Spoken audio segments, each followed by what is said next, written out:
A brutal experience in the past awaits those who are foolish enough to travel back in time. And that's exactly what we did in our return to Liza P with its Overture expansion, and we're all the better for it, and so is the game. While the DLC for this amazing indie Soulslike is far more brutal than we imagined, it's exactly what Liza P needed, which is more of the same game, but amped up to 11. With that being said, Liza P Overture doesn't reinvent the game or its genre, but gives everyone exactly what they wanted. With all that being said, let's review Liza P Overture in this Game Sandwich Review. Tough, but that's the point.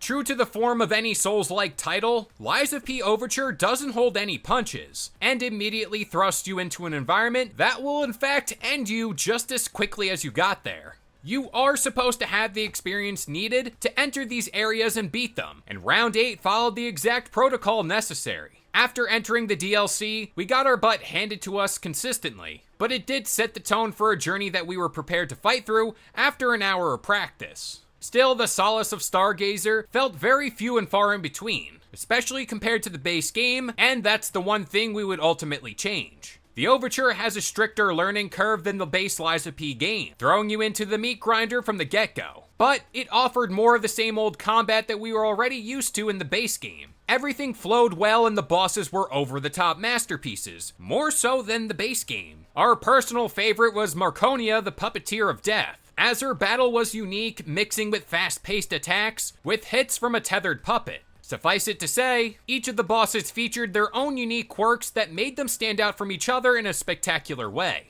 Of course, any great Souls-like game has its weapons, and the Overture DLC does not skimp out giving you access to some fun toys to mess around with.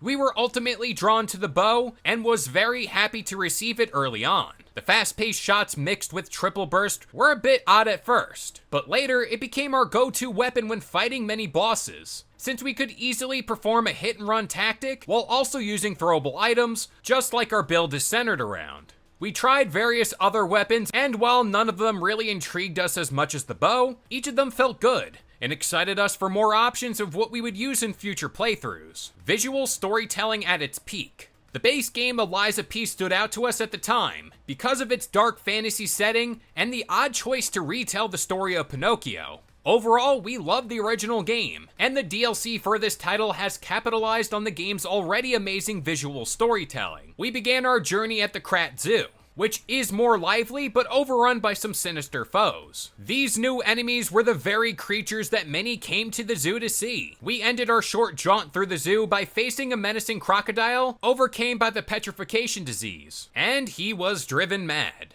At first, the sight of the zoo was a marvel to behold, but it quickly turned sour as we witnessed the destruction held within. Later, we scurried through the greenhouse and made our quick stop at the carnival, where we were met with a familiar face. It happened to be the very puppet we fought at the beginning of the base game, which was very much alive, and was very ready to pummel us. But the joke was on them. We beat them senseless, collecting a coin in the process. This opened up much more of the carnival, giving us access to fun games that earned us more additional prizes if we stuck around and completed them.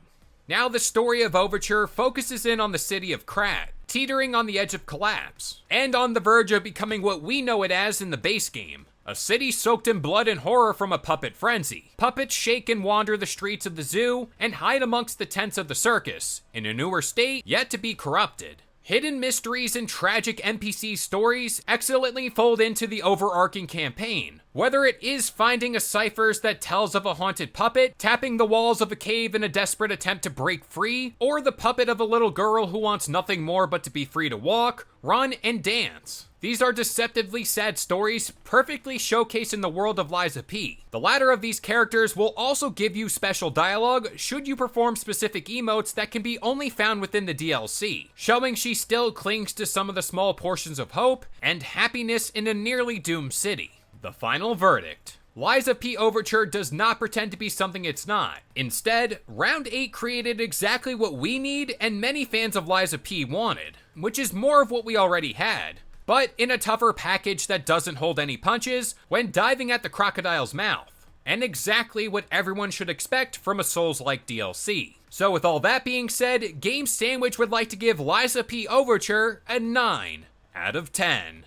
If you happen to enjoy today's review or want more video game content just like this, Keep it locked to Game Sandwich for all your gaming news, rumors, and reviews. And we'll see you guys next time.